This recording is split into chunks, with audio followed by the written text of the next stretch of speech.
सहारनपुर की तरफ मुश्किल से 50 मीटर चला होगा, एक गाड़ी आती है। मैं फ़ोन पे थोड़ा मेरा ध्यान था, उसने जो वहाँ से गोली चलती है और वो गोली मेरे कान के पास से निकलती है। मैं अपने साथियों को कहता हूँ कि गोली चली है। पहले मुझे लगा उस आवाज़ से लगा पटाखा है, लेकिन बाद में जब वो वाइब्रेशन हुई जाते हुए तो मुझे एहसास हुआ गोली, और वो गाड़ी में टकराई भी। फिर दूसरी गोली जब मुझे लगी, बुलेट जो चीरती हुई लोहे के हिस्से को गाड़ी के, और वो मुझे लगी, तब मुझे एहसास हुआ कि हम गिर गए। फिर तीसरी गोली चली, इसने मेरा आगे वाला शीशा पूरा डैमेज कर दिया।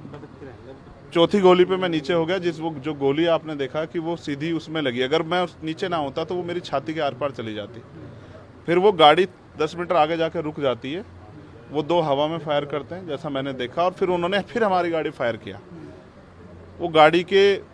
वो फायर जो है गाड़ी के नंबर प्लेट पे लगी। मेरा ये मानना है, उनको ऐसा लगा होगा कि हमने जो काम करने आए थे वो कर दिया, अब ये मर गया शायद, जैसा पहले कई घटना में हो। फिर वो शायद सरेंडर करने के मूड में थे, लेकिन जैसे ही मनीष ने गाड़ी को मेरे कहे से यू टर्न लिया, उनको समझ आया कि ये जिंदा है, तब वो वहाँ से भागे। ये आज का हमला नहीं है, ये तो हमला वंचितों पे सदियों से होता है, और ये कोई पहला वंचित वर्ग का कोई व्यक्ति नहीं जिसकी जान पे बनाई है। ऐसे बहुत सारे इंसिडेंट हुए, बहुत सारे लोगों की जान गई, लेकिन आज कानून का राज है। जब मेरे जैसे व्यक्ति के साथ ये हो रहा है, तो आम वंचित वर्ग के व्यक्ति के साथ क्या होता है, उत्तर प्रदेश में क्या लॉ एंड ऑर्डर है, इसको हमें समझना चाहिए। और अब तक क्या कार्रवाई, ये 24 घंटे ज़्यादा आपके सामने है। मैं तो मौत और ज़िंदगी के बीच लड़ रहा था, लेकिन अपराधी अभी भी खुलेआम घूम रहे हैं। ये बिना सत्ता के संरक्षण के नहीं हो सकता है। क्या इंटेलिजेंस है पुलिस की, क्या उनके पास इंफॉर्मेशन है, सूत्र उनके बहुत बड़े बड़े हो जाते हैं। अब तक क्यों आरोपी गिरफ्तार नहीं हुए? गाड़ी भी बरामद इसलिए हुई क्योंकि गांव वालों ने बता दिया कि मिरकपुर में कोई गाड़ी खड़ी करके गया है। अब तक लोग नहीं मिले। ये वंचितों का बेटा है, अगर मर भी जाएगा तो क्या फ़र्क पड़ेगा, लोग भूल जाएंगे।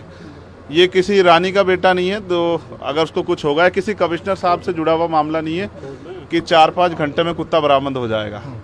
मैं ये मानता हूँ सरकार की घोर लापरवाही है, और मुख्यमंत्री का बिल्कुल ना बोलना और बड़े बड़े दावे करना और इस घटना में ना बोलना स्पष्ट करता है कि मुख्यमंत्री सत्ता को संरक्षण दे रहे हैं, अपराधियों को संरक्षण दे रहे हैं, और उनके संरक्षण में अपराधी पल रहे हैं। और ये कानून व्यवस्था के लिए, लोगों के कानून के प्रति विश्वास के लिए बड़ा खतरनाक है। अच्छा, हम लोगों ने सीसीटीवी देखा, उसमें दिख रहा है कि पीछे से गाड़ी आके चेस करती है। और क्या कुछ अगर कुछ बता पाएंगे कि आप कहाँ थे, कैसे फायर? देखिए, मैं दिल्ली से लौटा हूँ, मेरे एक साथी की डेथ हुई, मैं थोड़ा सा परेशान था। फिर उस डेथ की सूचना के बाद मुझे आना था देवबंद में। हमारे एक साथी की माताजी की डेथ हो गई थी, उनके यहाँ रस्म पगड़ी का कार्यक्रम था। उनके घर से जैसे मैं निकला, सहारनपुर की तरफ मुश्किल से 50 मीटर चला होगा, एक गाड़ी आती है। मैं फ़ोन पे थोड़ा मेरा ध्यान था, उसने जो वहाँ से गोली चलती है और वो गोली मेरे कान के पास से निकलती है। मैं अपने साथियों को कहता हूँ कि गोली चली है। पहले मुझे लगा उस आवाज़ से लगा पटाखा है, लेकिन बाद में जब वो वाइब्रेशन हुई जाते हुए तो मुझे एहसास हुआ गोली, और वो गाड़ी में टकराई भी। फिर दूसरी गोली जब मुझे लगी, बुलेट जो चीरती हुई लोहे के हिस्से को गाड़ी के, और वो मुझे लगी, तब मुझे एहसास हुआ कि हम गिर गए। फिर तीसरी गोली चली, इसने मेरा आगे वाला शीशा पूरा डैमेज कर दिया। चौथी गोली पे मैं नीचे हो गया, जो गोली आपने देखा कि वो सीधी उसमें लगी। अगर मैं नीचे ना होता तो वो मेरी छाती के आर पार चली जाती। फिर वो गाड़ी 10 मीटर आगे जाके रुक जाती है। वो दो हवा में फायर करते हैं जैसा मैंने देखा, और फिर उन्होंने फिर हमारी गाड़ी फायर किया।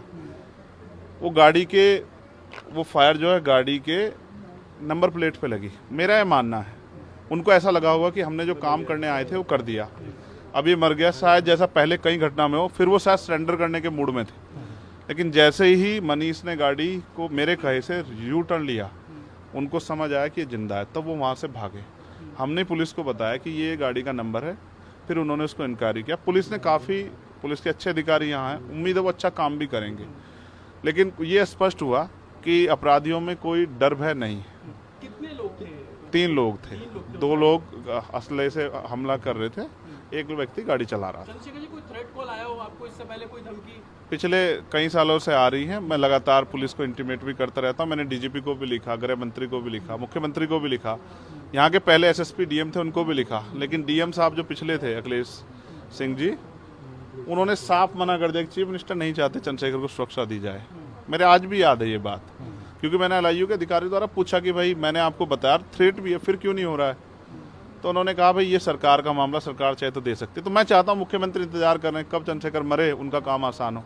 लेकिन उनको ये नहीं पता कि गरीबों की, कमजोरों की, शोषितों की बात करने वाला चंद्रशेखर इतनी आसानी से उनकी राह के रास्ते में से नहीं हटेगा। अतीक अशरफ के साथ जैसा हुआ वैसा ही कुछ होने वाला था, ऐसा आपको लगता है?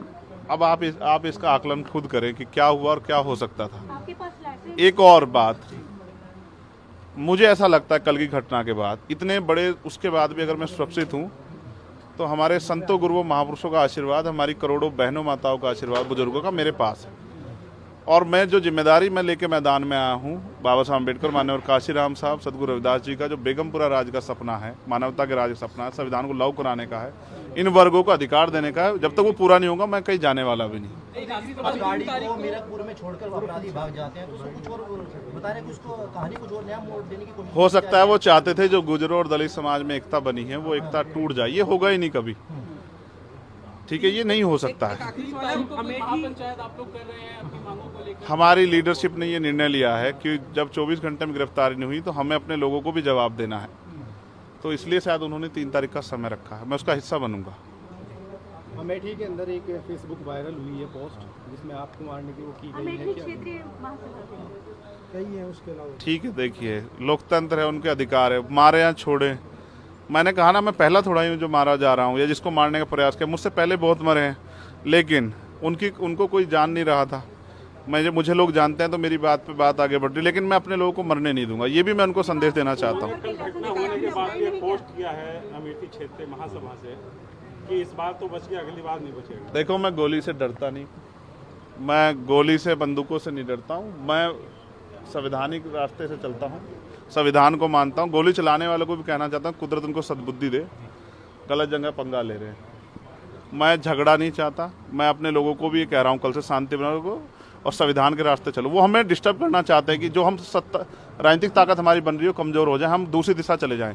लेकिन ये भी एक अटूट सत्य है कि हम संविधान के जरिए जवाब देना जानते हैं, और किसी को गलतफहमी हो तो वो गलतफहमी सुधारने का समय वो क्यों कर रहे थे, वो पाला खींच लें। मुझे ही तो मारना है ना, वो बता दे मैं चला जाऊंगा मरने में, अगर मेरे लोगों के साथ तो ये खेल ना खेले ना। मैं तैयार हूँ, अगर मेरे मरने से हमारा आंदोलन आगे बढ़ता, हमारे लोग खड़े होते, मुझे कोई दिक्कत नहीं है। लेकिन उनको ये समझना चाहिए कि ये आज लोकतंत्र है। गोली की भाषा से एक चंद्रशेखर मरेगा तो क्या हो जाएगा, हजारों चंद्रशेखर पैदा हो जाएंगे। ये समाज, बहुजन समाज तो उपजाऊ समाज है, एक मरेगा 1000 पैदा हो, कितने चंद्रशेखर मारोगे?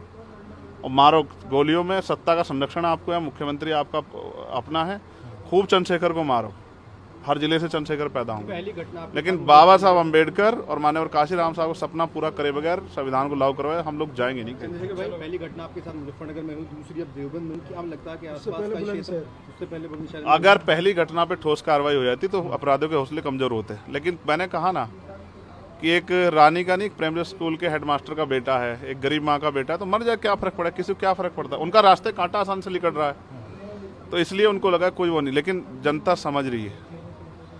मेरे एक एक खून का जवाब मेरे लोग जो है ना मुझे संरक्षण दे के लेंगे, और वो सबक सिखाएंगे इस भारतीय जनता पार्टी की सरकार को, जिसके अब संरक्षण में गुंडे पल रहे हैं। एक आखिरी सवाल है, क्या ये पॉलिटिकल अटैक था आपको लगता है? पुलिस जांच कर रही है कि मेरे मरने से किसको फायदा हो सकता है, कौन मुझे चाहता मैं मर जाऊं। पुलिस जांच कर रही है, मुझे उम्मीद है पुलिस फेयर जांच करके, कोई मैनिपुलेट करके नहीं, सही जवाब देगी कि उन्होंने ऐसा क्यों किया। चंद्रशेखर का जो कद बढ़ रहा है देश के अंदर, कई मुख्यमंत्रियों ने भी अब ट्वीट किया है, और वैसे ही ट्वीट कर रहे हैं, कहीं और कर रहे हैं, तो इस चीज़ को क्या ये लगता है? कुछ भी गलत होगा तो लोग बोलेंगे।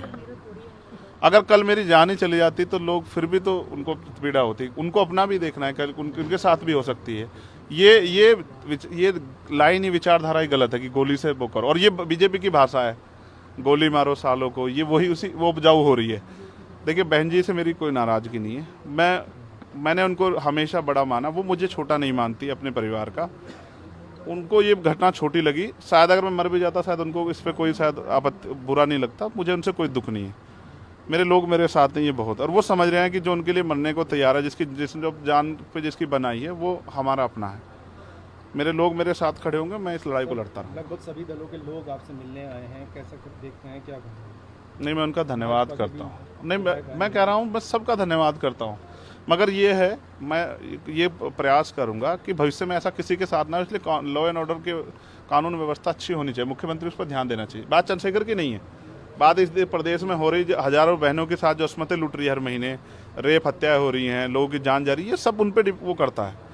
तो वो मुख्यमंत्री पद पर बैठे हैं, अगर वो इसको संभाल नहीं पा रहे हैं तो क्या फायदा, फिर उनको इस्तीफा दे देना चाहिए। फिलहाल आप ठीक है, डिस्चार्ज किया जा रहा है? हाँ ठीक हूँ, आपके बस कार्यकर्ताओं ने आज जो है जगह जगह ज्ञापन दिया है, सहारनपुर में दिया, अगली रणनीति क्या रहेगी? नहीं, कोई रणनीति नहीं है। पार्टी के सीनियर लीडर जो तय करेंगे हम लोग उस पर काम करेंगे। और दूसरा, मेरे पीठ में जहाँ गोली लगी है वहाँ ड्रेसिंग जारी है, पहले से आराम है, बस एक जलन और वो घाव है, जख्म वो तो है ही, तो सांस लेने में दिक्कत थी। बीपी जो है फ्लक्चुएट अप डाउन हो रहा था, वो अब ठीक है पहले से।